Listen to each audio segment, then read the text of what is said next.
Business for Scotland, Kenny Anderson, who joins us from Aberdeen. Kenny Anderson, a very good afternoon to you.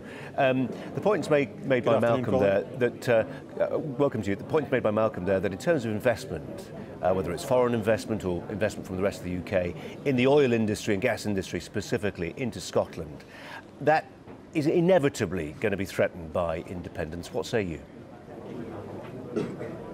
I don't agree at all. We've had 17 tax changes in the last 10 years from the Westminster government, and I think what the oil industry and gas industry demand is a stable environment for taxation.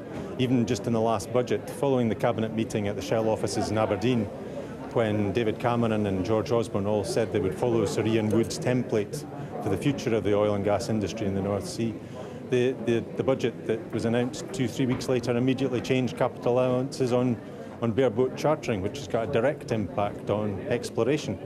And it's exploration that we need to be doing just now. There's massive investment. In the last 12 to 18 months, there's been 14 billion of investment. And yesterday, Statoil announced a 4.5 billion investment. Recently, EnQuest announced a 4 billion investment. You just need to drive around the outskirts of Aberdeen and see the amount of office space. The Bank of Scotland last week released a survey that said there was 40,000 new jobs to be created in oil and gas in the UK. The vast majority of them will be in Scotland, and within Scotland, the vast majority will be in the northeast of Scotland, here in Aberdeen. Yeah, anybody who knows Aberdeen, Kenny, will admit and accept that it really is booming, whether it's house prices, whatever it is, it does very, very well.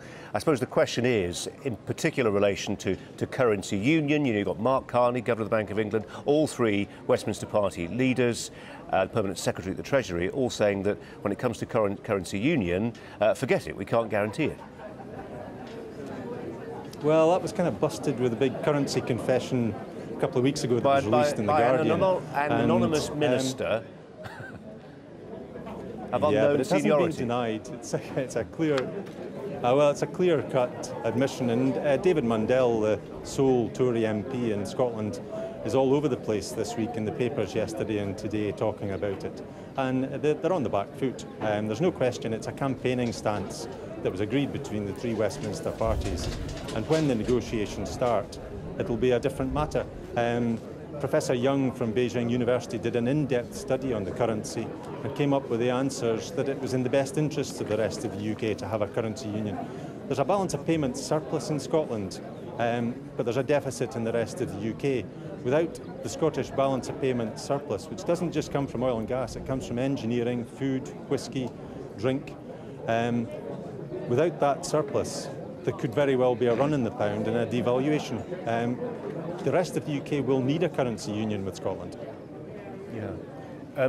Malcolm Wood, as Kenny Anderson makes clear there, Aberdeen is booming. Yes, reserves ultimately may be dwindling, but if the money's there, if the oil's there, the investment inevitably will follow. There's no doubt about that, and what I was saying earlier on was what the major oil companies were saying, and the point I was making is that there'll be half the amount of money coming in 3 years' time. And the other thing is that one of the things that happens to North Sea platforms and so on when they come to the end of their lives is that you have to have abandonment costs, which are billions and billions of dollars. So, you know, I'm happy to agree with the fact that there's a lot of money going into the North Sea. Shell were telling me last week they're still going to be spending $4 billion a year.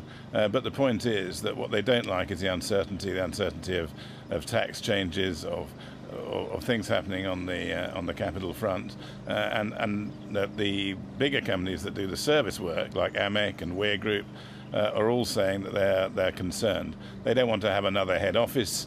BP have said that if there was independence, they would have to have another head office in Aberdeen as well as in London, and these add to the costs. All these projects stacked up and looked at on an economic basis, project by project across the world. And what they don't want is for Scotland to become economic compared to other projects around the world. Gentlemen, we have to leave it there. Malcolm Wood and Kenny Anderson, thanks both very much. Sorry. Kenny, go on. You've got a minute if you want to make your point. Sorry, the chairman of BP yesterday made very clear that he was neutral about Scottish independence, didn't see it as a negative thing.